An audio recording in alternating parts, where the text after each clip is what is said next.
Kiranya Anda dapat menikmati kebaikan hati Tuhan dan hidup dalam ketenangan hati yang Ia limpahkan kepada Anda di dalam Kristus. Mari merenungkan kaki di kepala, kepala di kaki, suatu hidup yang sungsang.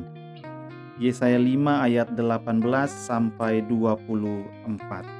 Mari kita berdoa. Terpujilah Engkau Tuhan yang memberikan firman-Nya untuk menerangi dan menguduskan hidup kami. Amin. Ini masih berbentuk puisi, ayat 18 sampai dengan ayatnya yang ke-24. Celakalah mereka yang memancing kesalahan dengan tali kedustaan dan dosa seperti dengan tali gerobak. Yang berkata, baiklah Allah, lekas-lekas dan cepat-cepat melakukan tindakannya supaya kita lihat. Dan baiklah keputusan yang Maha Kudus Allah Israel datang mendekat supaya kita tahu. Celakalah mereka yang menyebutkan kejahatan itu baik dan kebaikan itu jahat, yang mengubah kegelapan menjadi terang dan terang menjadi kegelapan, yang mengubah pahit menjadi manis dan manis menjadi pahit. Celakalah mereka yang memandang dirinya bijaksana, yang menganggap dirinya pintar. Celakalah mereka yang menjadi jago minum dan juara dalam mencampur minuman keras, yang membenarkan orang fasik karena suap, dan yang memungkiri hak orang benar.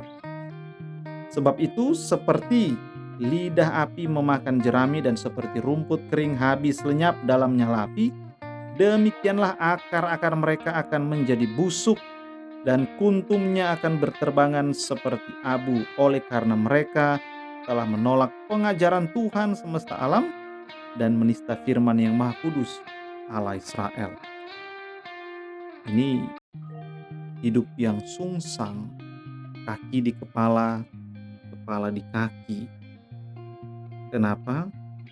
Karena manusia ciptaan berkata kepada penciptanya, baiklah Allah, cepat-cepat, lekas-lekas melakukan tindakannya supaya kita lihat. Ini posisinya kan terbalik. Seharusnya Tuhan yang bilang ke manusia begitu. Tapi ini kebalik. Baiklah keputusan yang Maha Kudus Allah Israel datang mendekat supaya kita tahu. Kesannya Tuhan itu bawahan, umatnya atasan. Ya, ayo coba cepat biar kita tahu. Ini sudah terbalik. Menyebutkan kejahatan itu baik, kebaikan itu jahat. Mengubah kegelapan jadi terang, terang jadi kegelapan. Pahit jadi manis, manis jadi pahit.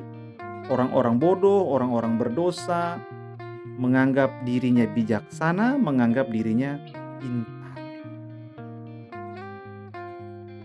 Di sini dibilang jago, tapi jago minum. Juara mencampur minuman keras. Ini juara macam apa? Kan terbalik sudah. Juara dan jago harusnya dipakai untuk hal yang baik, ini dipakai untuk hal yang buruk.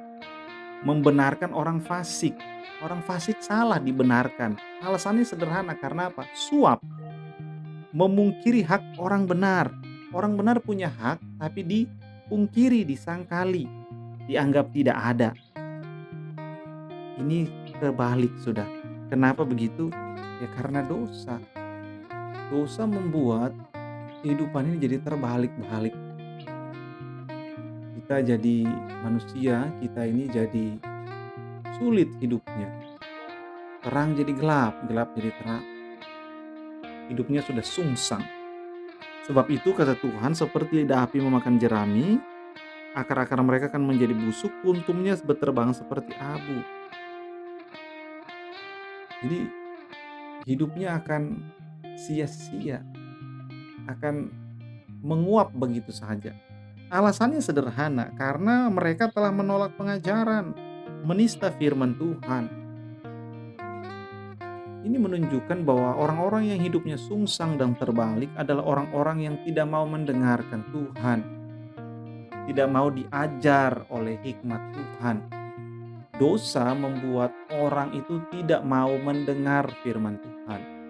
Dosa membuat orang itu tidak mau mendengarkan ajaran yang benar, tidak mau mendengarkan mana yang salah, mana yang benar.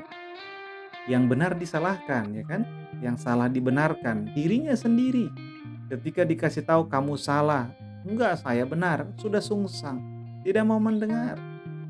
Sehingga apa? Hidupnya jadi sia-sia, semua jadi terbalik-balik. Akhirnya apa yang terjadi? Yang terjadi adalah hidup yang seharusnya memuliakan penciptanya, hidupnya menjadi bagi dirinya sendiri, masuk ke dalam pusaran kejahatan, pusaran kesia-siaan, masuk ke dalam lingkaran setan yang akan berakhir di mana? Pada kematian yang tragis dan sia-sia. Orang-orang yang menyadari bahwa firman Tuhan itu adalah kehidupan bagi mereka akan terus datang dan mencari firman Tuhan, memakan firman Tuhan, meminum firman Tuhan. Tetapi orang-orang yang menolak itu karena mau memelihara dosanya sendiri, mau memelihara kejahatan hatinya. Padahal kita tahu bahwa dosa itu menghancurkan, bahwa dosa itu membuat orang tidak lagi berpikir dengan akal sehat. Orang jadi gelap mata. Orang jadi melakukan apa yang dia inginkan saja tanpa memikirkan konsekuensinya. Kenapa? Hidupnya sudah sungsang, sudah terbalik. Yang gelap dia lihat jadi terang, yang mengerikan dia lihat jadi menyenangkan. Sehingga dia mengambil keputusan-keputusan yang salah, melakukan tindakan-tindakan yang keliru. Tetapi kita orang-orang yang dipanggil, dikasihani, dikuduskan, dibenarkan oleh Tuhan di dalam Kristus. Mari kita melihat pelajaran ini dan semakin membuat kita ingin menjauh dari kehidupan yang berdosa. Bukan karena kita sudah benar, tetapi karena kita dibenarkan. Bukan karena kita sudah sempurna dan kudus, tetapi karena kita disempurnakan dan dikuduskan oleh Tuhan. Sehingga mari kita semakin hari semakin mantap untuk meninggalkan dosa-dosa kita dan berjalan ke dalam kekudusan, ke dalam terang Tuhan. Amin. Kita berdoa. Kiranya Tuhan menolong kami agar kami semakin mantap meninggalkan dosa-dosa kami dan berjalan ke arah Kristus sendiri. Amin. Kiranya sejahtera dari Allah Bapa kita dan kasih karunia darinya menyertai Anda dan orang-orang yang Anda kasihi.